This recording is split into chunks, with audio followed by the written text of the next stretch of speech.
Boa tarde a todos e a todas e a todes. Me chamo Amanda Ferreira Barbosa, sou aluna do mestrado Profei da UEPB e aqui são as minhas contribuições a respeito da análise do filme O Enigma de Caspar Hauser. Vamos falar um pouco sobre o filme. O filme O Enigma de Caspar Hauser é de origem alemã e foi lançado no ano de 1974, aonde narra a história de um jovem que passou toda a sua infância e adolescência em completo isolamento, pelo simples fato do mesmo ter um problema neurológico. E graças a esse isolamento, que ele passou toda a sua infância e adolescência, ele perdeu o contato com os indivíduos, com o outro, de estar inserido na sociedade, e ele passou a não ter o desenvolvimento adequado. Quando ele atingiu a maior idade, simplesmente ele foi deixado numa taverna, com um bilhete, uma carta no seu bolso, onde explicava o seu nome, que era Caspar Hauser, como também dizia que ele precisava ser alimentado, dando instruções que ele era uma alma perdida. A partir daí, começa o enigma das pessoas que começaram a observar esse Caspar Hauser, esse indivíduo. Quem era ele? De onde ele veio? Por que ele não era socializado? O que acontecia com ele? Esse era o enigma, porque não sabia quem era a família dele, a origem, ou porque ele passou tantos anos isolado.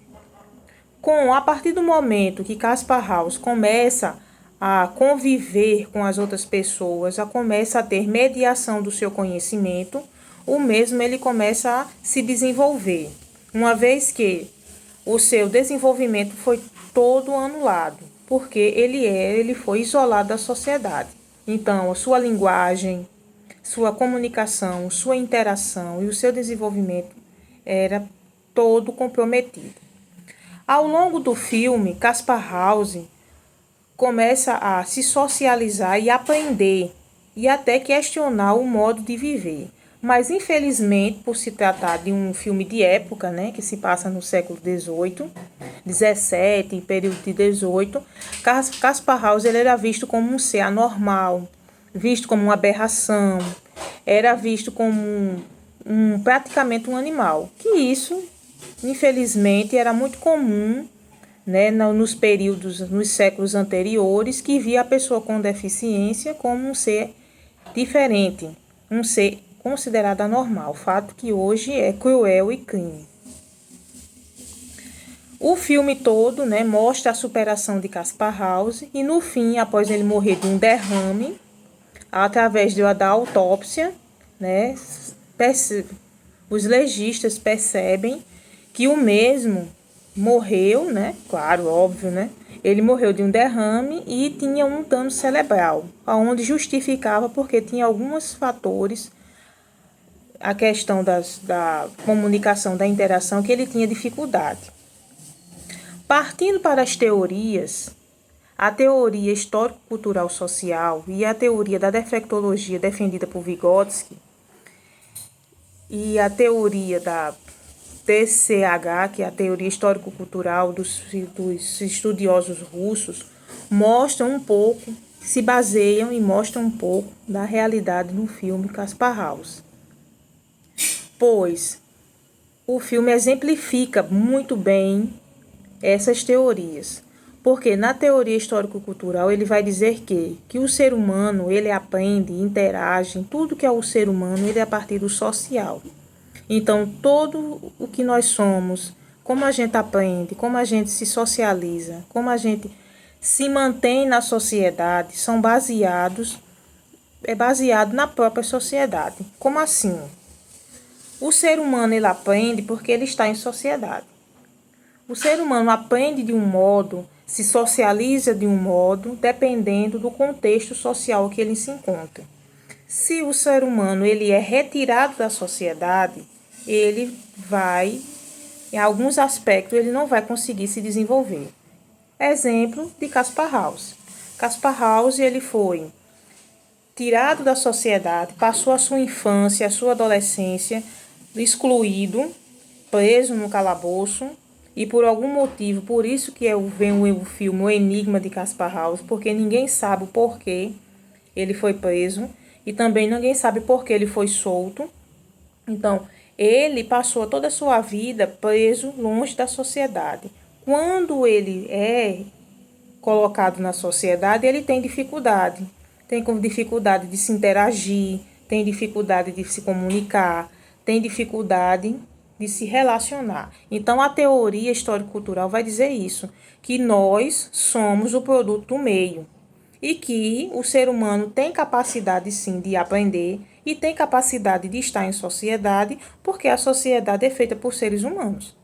Então, se a sociedade é feita por seres humanos e o ser humano aprende através das relações sociais, seja o ser humano com deficiência ou não, ele tem plena capacidade de aprender e se desenvolver. Exemplo do filme Kaspar Haus, na onde ele, apesar dos seus problemas de ordem neurológica, por causa de um dano cerebral que foi visto na autópsia, e apesar de todas as dificuldades dele, ele, com apoio das pessoas que o acolheram, ele aprendeu a falar, a se socializar e até a questionar. Outro teórico também, e outra teoria também que casa muito com esse filme, é a teoria da defectologia de Vygotsky. Essa teoria que foi criada nos anos de 1930, onde Vygotsky vai dizer que, pelo simples fato do ser humano ser social, a defectologia defende que não importa a deficiência que o ser humano tenha, não importa a dificuldade que ele apresente, mas o ser humano, o corpo do ser humano, ele tem a capacidade de superar o biológico, que o ser humano não é só biológico. Vygotsky, sim, defende o biológico, mas ele diz que ele não é somente o biológico. Ele defende o biológico não como Piaget, mas ele vai dizer que nós somos seres humanos biológicos, claro.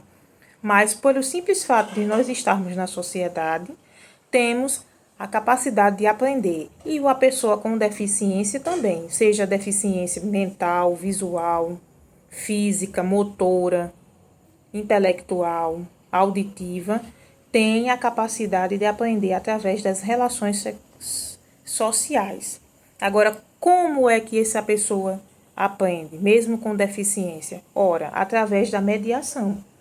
Então, é a mediação que o ser humano, com deficiência ou não, ele aprende. Ele vai aprender através dessa troca, essa experiência. E ele vai dizer que, tanto seja o professor, quanto a família ou a pessoa que acolhe esse indivíduo, faz com que tenha